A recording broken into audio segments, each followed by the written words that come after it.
Erokamano Joyce. Kizungu nigi wach moro mawacho ni experience is the best teacher. Dholuo chapa ni wacho ni budho rwath meune. Gachagua ng'ama o disapprove ni gino timore e Kenya e piny ka. Nikech an naparo ni ka experience and the best teacher. Gachagua en ng'ama ose develop a civil service ka from the lowest cadre. Mochopo malo mogik. To Gachagua ni en ng'ama koro chako lokore ni kiae kata kaka sirikal tiye mogik. Okia. En gike mosieko go sika gi gik moko. Akeno ninda to chiewa to gaga dhoge nikech mana kaka Sophie owacho. Dhoge to wer ndi. Lakini gik ma dhoge werogo gin gik ma ok donje kare. Ng'eyo Gachagua sani oloko siasa oae policy odoke accusations. Ma bende mana kaka osewachi, osekwaye mondo odhi ondik dhoge.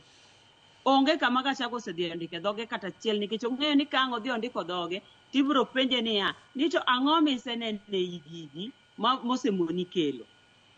To then mar ariyo, issue mar ngima en kama omako ng'ane wacho ni party leader wacho ni tulo mako chuny familiano e tulo chuny ma iye ma kigwaro tiyudo ka nitie kaka gigi bende ok dhi maber ahinya nikech siasa ma Gachagua nego go mana kaka ng'ama nigi experience e governance, ng'ama nigi experience e security, onego bed ni ong'iyo modogo wach ni to gini onego kete kama kora accusations tok bi bedo owe keto mirima kuom ji kech ong'iye build emotions emotive politics emokaw ong'iyo mirimb ji emong'iyo mondo dhi odude mondo koro dhi owach nikech mana kaka ne wakili owacho nitie historic injustices machien ka mane ka Gachagua ng'ama ber. Gachagua obede e sirikal ni higni 2.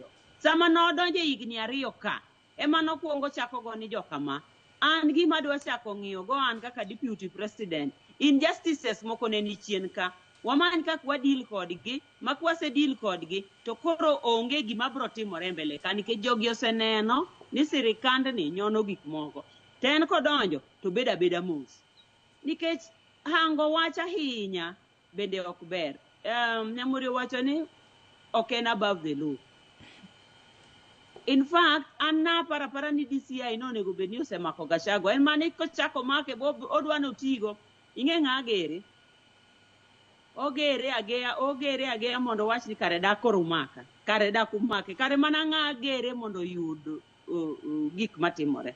To kuom gik mane party leader wawacho, not party leader, but the party chairman, Mano, the Her Excellency Gladys Atieno Nyasuna Wanga.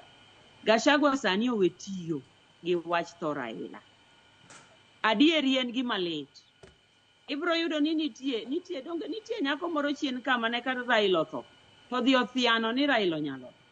Sani kor ka gidwa duogo. Gachagua kata mana go pole kende, kata mana ndiko nikech tho. Wan kaka jo Afrika ka wang'e ni tho ka ng'ato osetho ing'e ni ng'ama osetho onge gi right of reply.